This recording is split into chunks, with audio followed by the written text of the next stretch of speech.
How do we create deep internal fulfillment whilst we're going through crazy external changing times? It's really easy to only set external goals. They're just goals that are outside of ourselves. They're the goals that we get taught about in school. So for example, you got to have a house, you got to have a car, you got to have the right career, you got to have a certain amount of money, you got to have maybe a certain amount of hobbies and things outside of yourself. And now all of these things are great. They allow us to express ourselves. Although the downside is for every external goal, we want to have at least one internal goal. And most people I meet have no internal goals and only external goals. Now, what does that mean? That means that they're placing the responsibility of their internal fulfillment on the outside world. And this is the thing, and I'm sure you're seeing this right now, is that the external world changes, right? We're going through a massive pandemic right now. We've got COVID-19, it's crazy. Things are outside of us are changing all the time. But what stays the same is our internal world. And so I want to share with you how you can set internal world goals to create even more internal fulfillment. So first of all, what is an internal world goal? I remember the first time I heard about that, I thought, what does that mean? Am I talking about like my organs? No, it's the relationship that we have with ourself. And no, this is not just a spiritual conversation, and it's not just a fluffy woo-woo conversation. This is a standard normal thing for every single human, is you have a relationship with yourself. Even if you don't know it, you still have a relationship with yourself. And so it's this, what's your relationship with your thoughts? How are you relating to yourself? You know, a lot of people tell me, they say, well, you know what, I'm pretty kind to other people, but if I spoke to others the way I speak to myself, I wouldn't have any friends. And that's very, very sad. So we first of all have to accept the relationship that we have with ourselves. It starts with three things. It's awareness, it's acceptance, and then it's action. Awareness. What's going on? How am I talking to myself? What's the relationship I have with my emotions, right? A lot of us, we suppress all of our emotions. We suppress our sadness, we suppress our anger.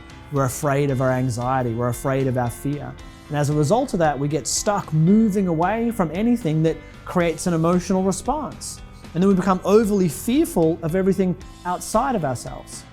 The other thing is that the relationship that we have with others can only go as deep as the relationship that we have with ourselves. So we have to start to actually give ourselves some time. You know, I speak to a lot of people and they say, you know what, I don't have time for me. I don't have time for me at all. I'm so busy taking care of others. And I think, well, you've got 10 minutes. I don't have 10 minutes. I don't have 10 minutes for me. I just got time for everyone else. And I think that is horrible. If I ever meet someone that says, I don't even have 10 minutes for me, I say, you must find 10 minutes for you.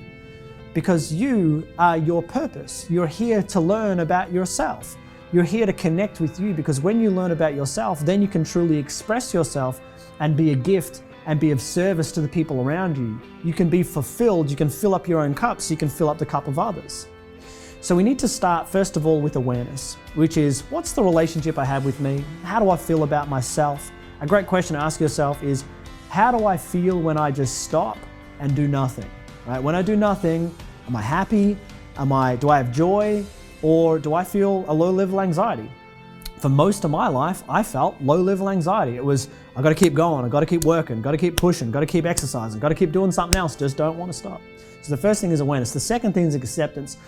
And that can be a major challenge, is to accept your relationship with yourself the way it is right now. It might not be where you want it to be, but that's okay. Maybe it is where you want it to be because you've been working on you for a long period of time. When it comes to internal goals, we need to start working on ourselves the same way we work on our career. You know, it's an easy conversation to say, I'm working on my career, I'm upgrading myself, I'm learning about things outside of me, I'm learning about how to be a better electrician, I'm learning how to be a better HR manager, I'm learning about how to be a better father. They're all external things. Great stuff, by the way. I'm not in any way diminishing them or minimizing them. They're important, they're equally important. It's just that our internal fulfillment comes only from internal goals. So we're going to start working on ourselves. The third one is action. So it's awareness, it's acceptance, and it's action. Without acceptance, you can't do anything about it. Action's the most important word. And I'll share with you just one little thing that you can do straight away. You might already have a bunch of actions that you want to take, but start prioritizing yourself inside the day. Choose an action that you can do every single day. Maybe just start for like 5 minutes a day if this is a really big deal, or maybe you've been doing this for a long time, you already worked yourself up to an hour or a couple hours, where you just give yourself time to grow. Maybe you meditate. Maybe you do an online program or something. Maybe you connect with a coach or a mentor.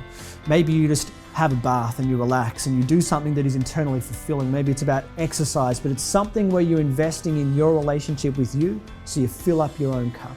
When we fill up our own cup, only then can we sustainably fill up the cups of others. Without that, we burn out. And so you don't want burnout. You want to be internally fulfilled.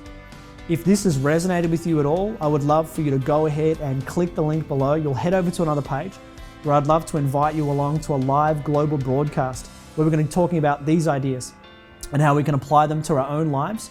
And more importantly, how we can use them as skills to be able to empower the lives of others for the better. Go ahead and click the link. I hope to see you on the other side.